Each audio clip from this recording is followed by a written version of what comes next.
Hello and welcome to the People's Platform. My name is Rachel Miselman. On today's show, I am very honored to have as a special guest Claudette Joseph. She is running to be the next state representative of the 5th Suffolk District. Claudette, thank you so much for joining me today. Rachel, it's my pleasure. Okay, so let's just get right into it. Now, Boston is often called a city of neighborhoods, and you can certainly attest to that. And I have to say, you've frequently spoken fondly of your neighborhood. You've talked about bustling businesses, including Casanoff's Bakery, great bread, by the way. And you've called this neighborhood home for a little over 50 years. Correct. Describe to us what it was like growing up in that neighborhood. Okay, first of all, I'll talk about the businesses. First of all, like you said, we had Casanoff Bakeries, we had Drake's Cake, we had Coca-Cola Bottling Company, we had Roxy's, we had Carl's and Eddie's, and all kinds of different types of businesses on that strip. And it is said that if you couldn't find it on Blue Hill Avenue, you could not find it anywhere. And as you was talking about, you know, Casanoff Bakery had really great bread. They had the rye pumpernickel, any type of bread that you could ask or imagine, it was there. And they had the cakes and everything, the pastries and so forth. So it was a really nice place.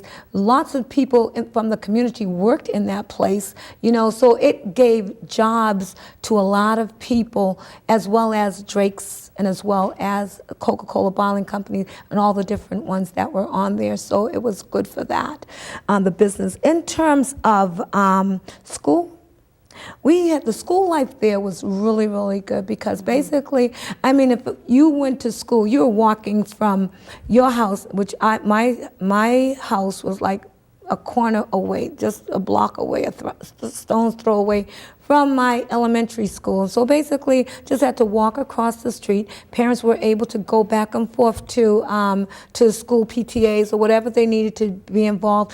And as a matter of fact, teachers would come over to our home and stuff. So, you know, it was good. It was just more like a really warm environment. Yes, and, it was. And everyone kind of knew everybody.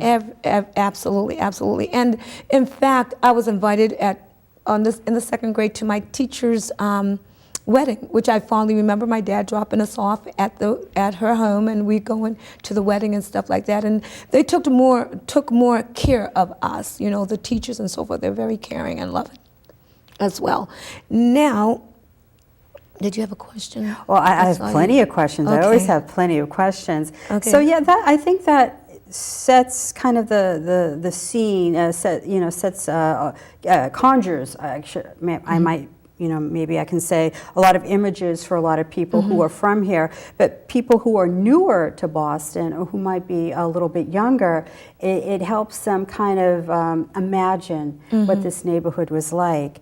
And so all these bustling businesses and an environment in which people knew each other so well, and teachers were intimate, if we can put it like that, with the families with whom they worked. Do you think that some of that's been lost? Yes, I do. Along with the fact that parents, because of the long distances now that they have to go to schools, now because of busing, our kids are being bused to South Boston, Charlestown, East Boston, and just all over. And I, as a teacher, worked at South Boston High School, and it was very, very disheartening when at teachers and parents night that we didn't get a lot of people. If I got one family member come up to talk about their child, that was good. And you need parent involvement. The parents need to know, well, my child is doing successfully or they're not doing as well as they could. And these are the steps that we need to take in order to make them more successful in the classroom and so forth. So there needs to be that dialogue with the parents, and that could not happen. But in my days, it could very well happen because we're just, you know, a stone's throw away. And most parents have a job. okay? And it's not because they're not interested in their children, let me say that, but I think that because of the job situation, you get home, you're tired, you have other children, you have to cook, you have to do a lot of things, and that getting on the train or however you're going to get there, that's going to be a lot of give and take. And so therefore, I think because of that reason, a lot of our parents are not able to do that. Let me just jump in. Now, I definitely want to hear more about your experiences as a teacher. And I have to say, as someone who also teaches, I get very excited when I hear people in the educational field decide to throw their hat into the political ring, because I think that collectively, we have so much to offer. At the very least, we can, I think, contribute to some very important discussions that are taking place, and maybe provoke additional discussions that need to take place. But I want to kind of take us back just a little bit. I want to hear more about the neighborhood that you grew up in, because you are a daughter of Boston, but originally you were born on the island of Montserrat. Correct. Now, was it easier for you to adapt being in such a warm, thriving, close-knitted community, to adapt to, a new life, to, kind of, okay, I was born here, right, I was born here, but now, I'm, in the United States, I'm in Boston. Well, I think at that point, I didn't make the connection. I was about 5 years old when I got here. So being 5, it's like, okay, so everything we're coming to see my mom and dad, because they had left before us. And so when we got here, we're reunited with our family, with our mom and dad. But, but that was a good thing. And I just, we did immediately adapt to our environment and do the things that we needed to do in order to be successful in the community. And another thing I want to talk about with schools, we'll definitely get to that. Okay. But I think that it's important for people to hear about what a thriving community the 5th Suffolk District is. Yes. Because whenever I've listened to you speak, you've talked about the potential. Because you know what the potential is. Okay, so yes, I'm aware that you were only 5, but as a 5-year-old, you can pick up on little things. And again, I have to imagine that being in, such an environment, it was good for you, it was good for your parents, and the transition, to use your word, it was easier to make.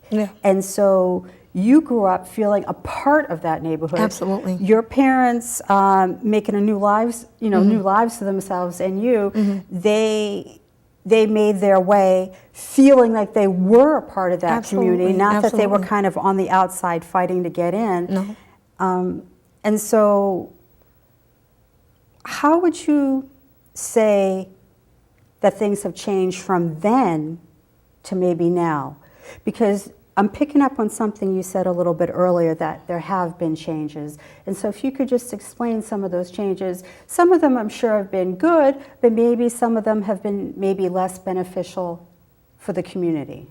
Okay, well, my first not beneficial part would be absolutely the school, the way we're busing our children out. I think that is not beneficial. It hasn't shown any pluses to me, so therefore I look at things, I say, well, is this working? And if it's not working, then why are we still doing it? Because anything that's not working needs to be revamped and needs to be changed. And so if we're not changing the things the way that to make them better, then we're just continually doing something that's making things worse, and our children are not being educated the way that they should be, and therefore there's a big gap in between that. Okay, so then why don't we fully explore the topic of education? Now, how long were you actually a Boston Public School teacher? You were 17 years. Yeah, so you were a teacher for quite some time. Now, what specifically from that experience would you like to take to Beacon Hill? Well, basically, what I would like to do is to use my influence with the city of Boston to reinstitute, because we did have an elected school committee and school committee members, and so therefore I would like to see that changed, because what I see is that I believe, I'm not sure, but I believe that when Mayor Menino went in, he switched it around to appointed school committees. As appointed school committee, you are directly accountable.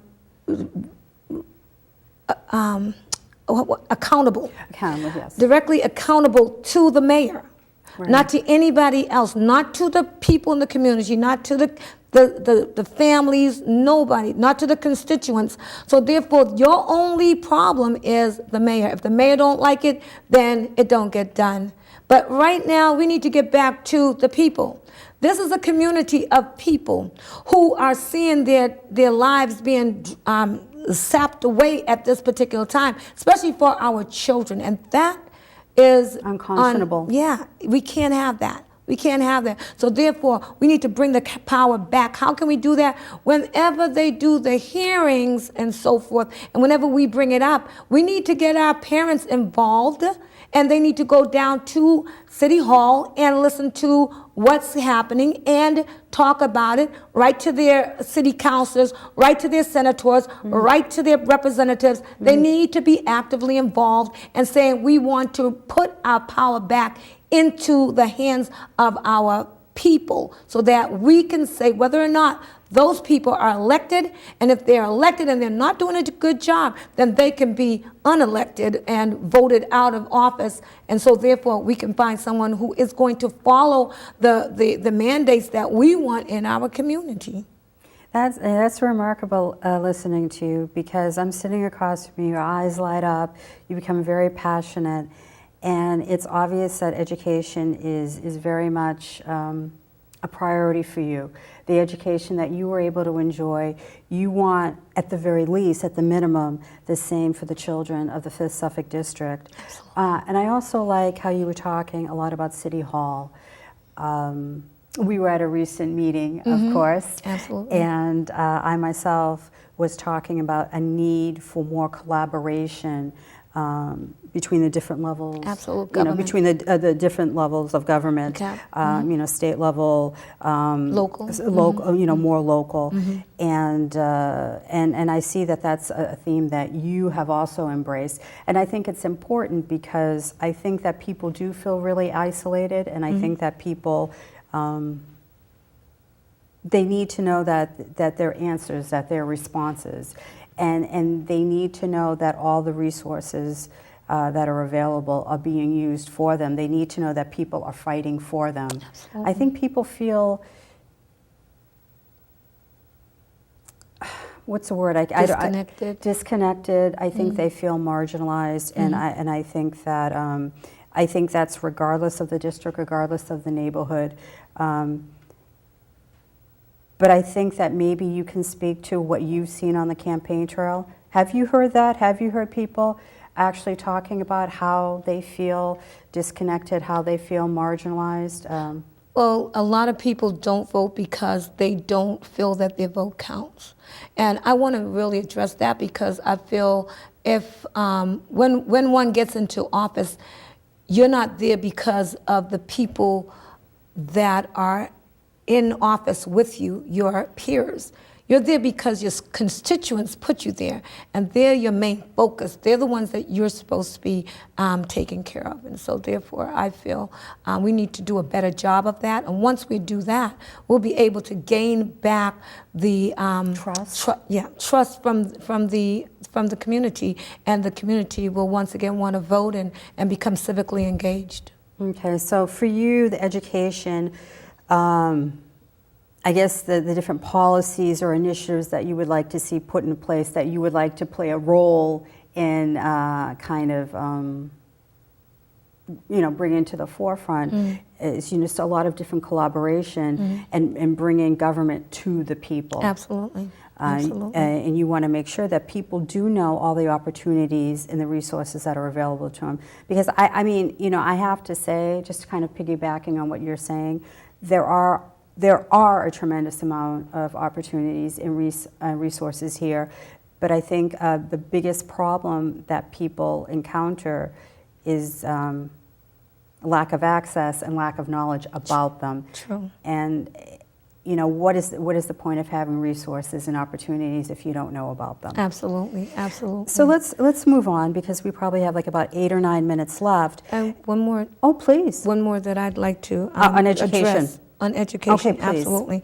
The other part of education is that I'd like to push to ensure that Common Core isn't used by my district by educating teachers and school officials on the program. Okay. Now, Common Core is a very contested thing right now. Sure. It was Bill Gates and some other folks got together, and he funded it and they put it together, but it's not really taking a good look at how people learn, and it is marginalizing our children as well, because they're not going to be able to learn from the system, especially when we did the mathematical problems. They have to do the cubes, the squares, and all that, and it takes just a long, drawn-out process in order to get a simple answer, which could be done unilaterally. So I have a problem with that. And then the next thing I'd like to do is study the methods of the most effective public and charter schools, and then get them understood through Boston school officials and shown to teachers in conferences and with written materials. And so that, that is something that we need to do, because teachers need to understand that, you know what, there's another way to do this, because our schools are failing.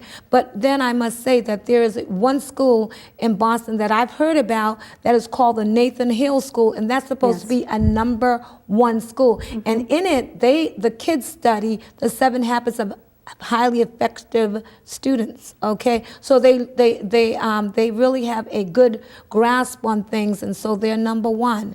But we need to be able to look at the #1 schools that are in the public schools and as well as in the charter schools, and then model ourselves after that.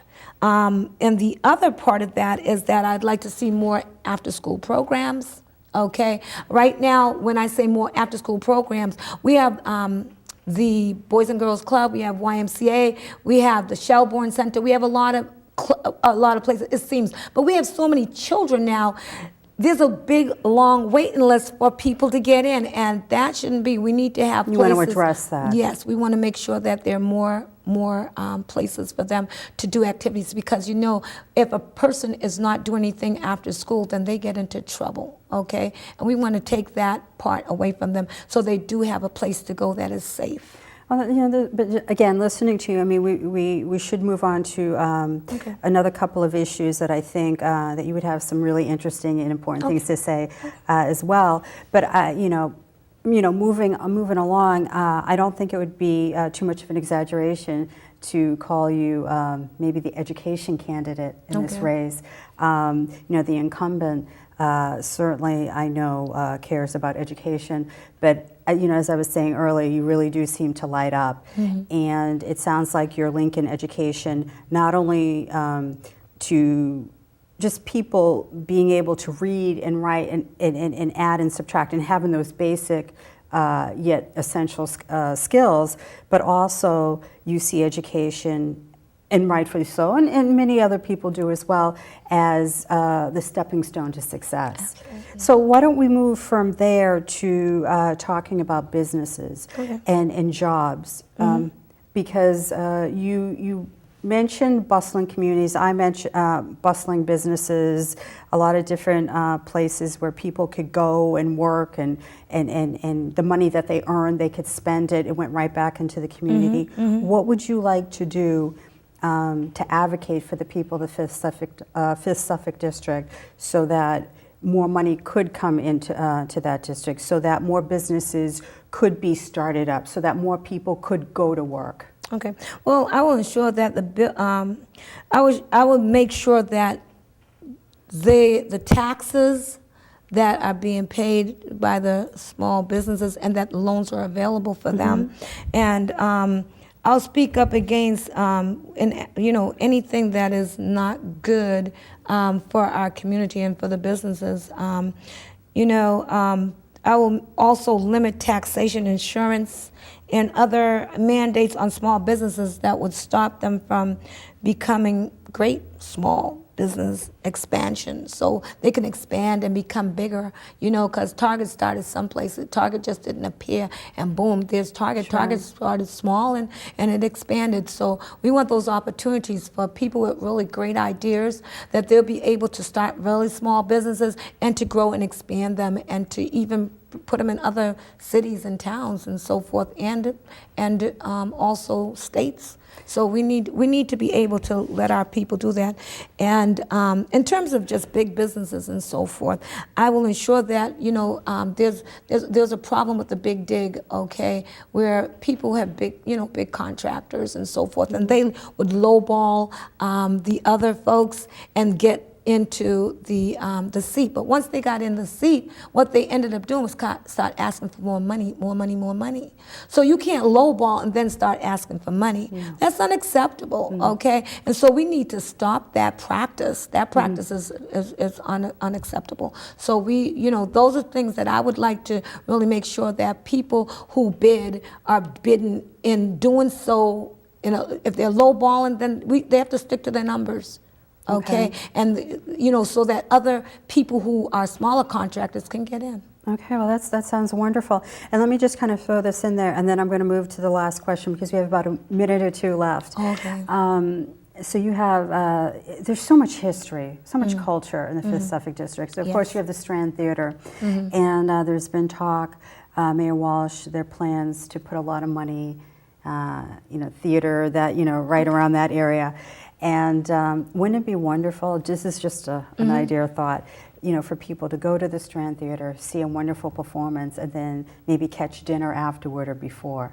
Absolutely. That would be wonderful. Absolutely. And so it sounds like you would not only try to do all the things that you just enumerated, but you'd also be interested in seeing that as well. You'd be interested in seeing the 5th Suffolk District as a bit of a center. Absolutely. Now let Absolutely. me, yeah, so now let me, we have about a minute left. Just really quickly, what would you say are a couple of like main ideas in your run? Okay. You know, what, you know, your platform, what motors you, why are you running to be the next state representative of the 5th Suffolk District? Okay, and well, a couple of things. I would use, what I'd like to do is really just see businesses back to the way it used to be back in the day. I'd really love to see that. And when you were growing up? Yeah, when I was growing up. And I'd like to see our schools back on track as well, and our businesses. You know, again, the business is so vital and so important, and schools and family. So, so education and business. Claudette, that sounds great. Thank you so much for joining me. You have been watching The People's Platform. My name is Rachel Miselman, and we were very honored today to have as a guest Claudette Joseph. Please check her out. She is running for state rep at 5th Suffolk District.